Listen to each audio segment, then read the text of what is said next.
Yep. Thanks, Colin. I want to hear more about your father's trips to New Orleans. What little you know. I mean, what business was your father in, and did he influence you in your love of food?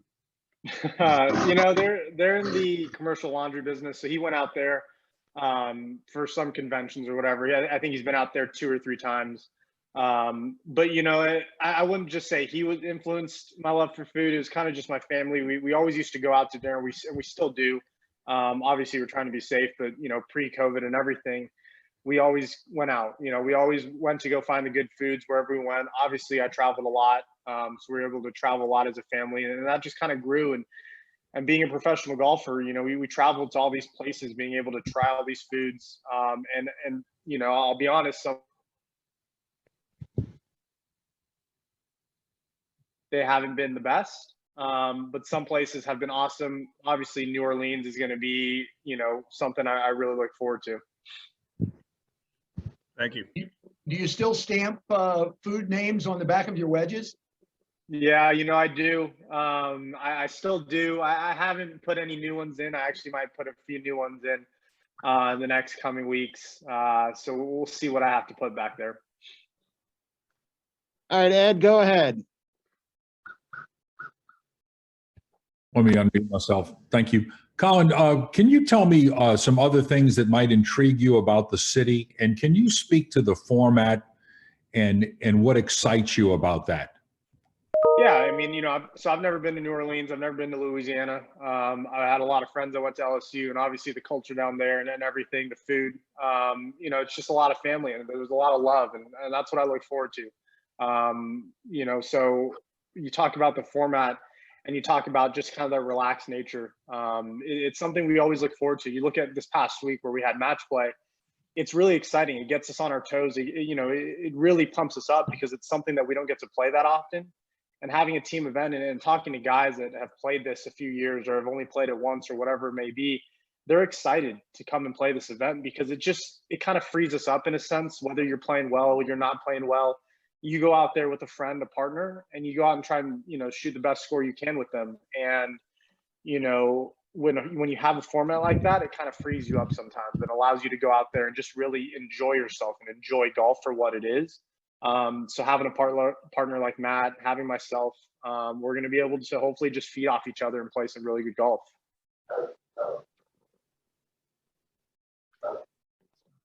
Excellent. Scott, go ahead and ask your question.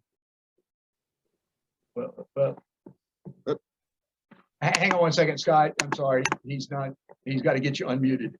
Okay. No, I'm there you go. There now. There we go. Hey, Colin, thanks for doing this. Since winning the PGA, how many demands have there been on your time in terms of scheduling? I'm sure there's a lot of people like Steve who are asking you to come play in their tournaments now. And how have you kind of sifted through that, and what made this tournament appealing? Because obviously, I'm sure every week they'd be happy to have you play.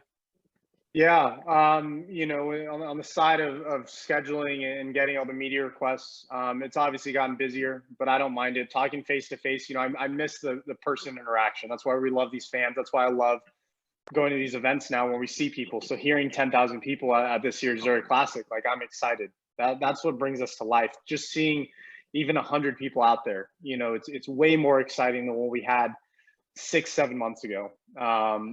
So it's good to see that we're taking strides on that end. How do I kind of balance that? It's just part of what we do. This is part of my job, but I enjoy it. So there's no hassle. Yes, I have to manage my time and I have to realize what I have to do. I can't just be booking things to book things, on an off week when I've got the Masters, for example, to prep. But what attracts me to the Zurich Classic, obviously I've got Zurich on my left sleeve here, so that's very attracting. It's good to see a fellow Zurich player, Billy Horschel, who won last week.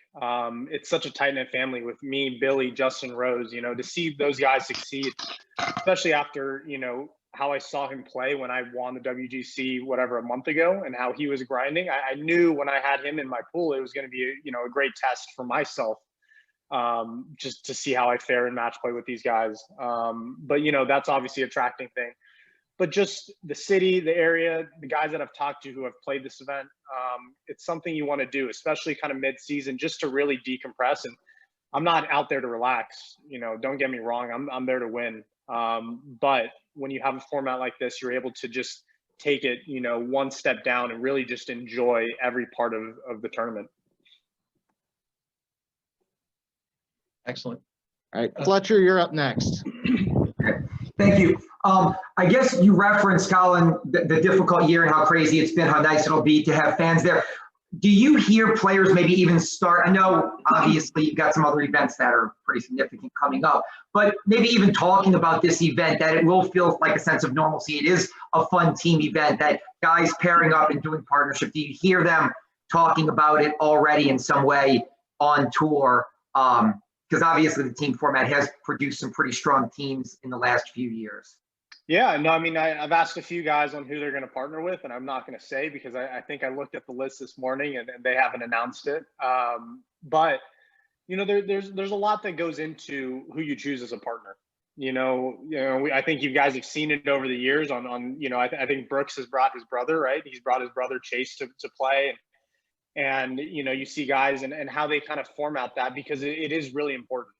Sometimes you don't have the luxury. I talked to Xander last Friday, and his first year he didn't have the luxury to pick someone, but he got paired. I forget who he got paired with, but he said he learned so much in those few days with him that's what's exciting. Even for a guy that doesn't get to pick their partner and might get paired with someone, just the chemistry and the bond you're going to have to really create as a team. That's what's exciting about this format. So yes, there's talk because it's so different than what we see every single week that it gets people kind of excited for what's to come. Ed Daniels, back up. Yes, sir. Colin, a two-parter, please. Why do you think, other than the ability, why do you think that you've accomplished so much at such a young age? And if you could tell us kind of in a broad stroke, how lofty your goals are. Yeah. I wish I had a perfect recipe for success on where I've gotten to. I think everyone would want to know. I would want to know. But I've said it since day one, is that I just believe in myself. I believe that I can come out here and compete with these guys every single week when I'm playing great, when I'm not playing great. And this year, my consistency hasn't been where I've wanted it to be. Excuse me, but there's so much for me to grow and so much for me to get better. And I know what to work on, excuse me, to get to that spot where I want to be. When I first turned pro, Rory McIlroy was the guy who was finishing top 5 every single event. And then that's not, an exaggeration. He was literally top 5, 90% of the events he was playing in. And that's where I want to get. So, when you talk about goals and where I want to get, they're very high. I push myself to very high standards, to very high goals, and I keep setting myself new ones because, there's really no ceiling and no limit I've seen myself reach. And I just want to keep pushing the bar, because that's what I love to do. And that's what kind of drives me. And that's what kind of creates that excitement, creates that, just passion for me, because I want to keep getting better. All right, Ken Trahan, you're up next. Colin, there's been much discussion about distance and about the technology and the players just simply outdistancing courses now with how long they are off the tee and how short the courses become. What do you see regarding the future where that's concerned? And do you think it's an issue or a problem or not? I wouldn't say it's an issue. It's a great topic for people to kind of get on board and figure out where the game needs to go. Webb Simpson said it great. It's not really the course that's or the distance that's creating these low scores. It's the way the course is being structured and built and maintained for the week. Obviously, we can't control weather, but when you have really long rough and you have really firm greens, it doesn't matter how long or short you hit it. The course is going to play tough. And you see some courses out there every year that just produce scores that are in the teens, in the 10 to 15 score range. And I think those are the courses that really, really produce some great golf. Yes, it's exciting for us to shoot 25 under par because we're making a lot of birdies. And, you know, on my side, I love making birdies. You know, I'm not going to complain about when you're making birdie after birdie, but when you're tested, you know, and everyone in the field is tested. And then when you play really well, you're able to separate yourself. That's what's awesome. When you see separation in the field, I think that's when it shows that there's a really good golf course at hand, because you're able to make birdies, but you're also able to make bogeys and doubles. All right, Andrew Doak. Hey, Colin, hope you're doing well, man. I'm curious if you could share just maybe how you and Matt first connected on tour and became friends, and kind of what all led to y'all's relationship and how it's kind of grown. Yeah, so we knew each other from high school. You know, himself, Sean Crocker, who plays on the European Tour, Spencer Sussman, who's just graduated from the University of Texas. We kind of grew up in that LA area. He was about 35 minutes away in Westlake, Agora Hills, wherever he's from. And we just kind of created that friendship. And as a junior, he was 2-3 years younger than me, but we still hung out. He was playing the invitationals when I was kind of on the tail end of those invitationals, about to go to college. And, you know, we kept a good friendship. And then once I went off to college, I didn't really stay in touch too much, but obviously I knew what he was doing. I knew he was playing well. I think he finished runner-up at a US Junior. So he was playing really good golf. And by the time he went to college and I was a junior, and he was a freshman, you know, he made huge strides. And we were able to play in this college event in Cabo, this Cabo Collegiate, and we played the final round together. It was me and him. We were riding the cart together. I won. He finished second, and then third place was actually Victor Hovland. But me and him were 17 under, I think, and he was 14, and Victor was at 4 under. You know, you're gonna have to check those scores, but that's when we kind of created that friendship. We knew we played well together. We knew we kind of fed off each other, and you could see that that final 2 days of playing golf together. So, you know, we kind of grew and grew, even though we didn't go to the same school together. And as we turned pro and we kept playing a few rounds together, that's how, you know, things kind of grow. And obviously we're going to get stuck together in the same class forever, really. All right, Fletcher, you're up. Okay, thank you. I have a question. Obviously, what we've dealt with the last year is terrible, and I think that everybody hopes we never have to go through anything like that again. That being said, Colin, I know that more people are playing golf and the ratings for golf are up. Do you find more of an interest in your sport, either because people were at home and watching it, or they are taking the game up in some capacity? Have you seen more of an interest maybe in the last year than you had prior to this? Absolutely. And you see a lot of my friends and you see a lot of the people just, you know, who never would have thought golf was going to be the sport they'd take up, just get excited. And that's what you want to see, whether it's for an hour, they can go out and hit balls on a range, or 5 hours on a weekend, they can go play with their family or friends. That's where you want to see the game grow. And I want to continue to see it grow. I want to help, you know, give back all I can to the game, because it's done so much for me. So to see where the game has got over the past year is exciting, because new people, more groups of people are taking up the sport. It shows that really anyone can take it up with no experience. You can go out and just have a good time. And there's so many different outlets with, you know, the ranges and the golf courses, the par 3 courses that are being built, mini golf, everything, any aspect of golf that's being brought to this sport for people to be attracted to it.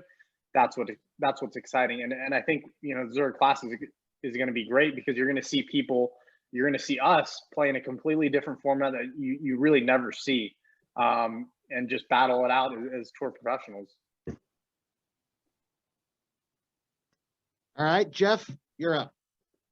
Hey, Colin, kind of a broad question. A lot of young players get on the tour and they struggle early with the mental aspect of tournament play and trying. They might have success early and then you know, drop off because of the mental side of the game. I'm kind of curious what training you do, or if you do any training on that, and how important do you think that part of the game is leading to your success? Oh, that's a huge part. I mean, I've had the same coach for 16 years now, Rick Sessinghouse. He's been my swing and medal coach. So we've been doing this for 16 years. It hasn't been something that I just kind of showed up when I turned professional, found a medal coach, and just tried something new. This has been something in the process. We've been working on it. How do we keep getting better? And there's so many more things that I can get better at. But it's a huge part in where I've gotten to. And you talk about young guys coming out here and having their mental game ready. There's a huge sense of comfort that I don't think people realize when we come out here, that it's not comfortable, but you have to make yourself comfortable. I'm coming out here and playing with guys, Rory McIlroy, Dustin Johnson, Justin Thomas, Tiger Woods, guys that I've watched my entire life. And how do you go out there and separate that, sense of your kid, like honest, and go out there and remember that you're there to win a tournament? And I think some guys take longer than others. Some guys maybe never get there. Some guys get there quicker than others. But how do you get there and feel comfortable, ready, knowing that it's golf? How do we go out there and play our best golf and know that and trust ourselves that what we've practiced, what I've worked on mentally and physically in my golf game, that it's done enough to at least go out there and give it a chance to win. Well, how did you get there? I mean, how did you personally do that? I mean, did you feel a sense of wide-eyed wonder when you played early on? I didn't. And I think that's something that not everyone is going to have, and some people are going to have it. And I think you can tell, I could tell you guys and I can act on the outside like, I have it, but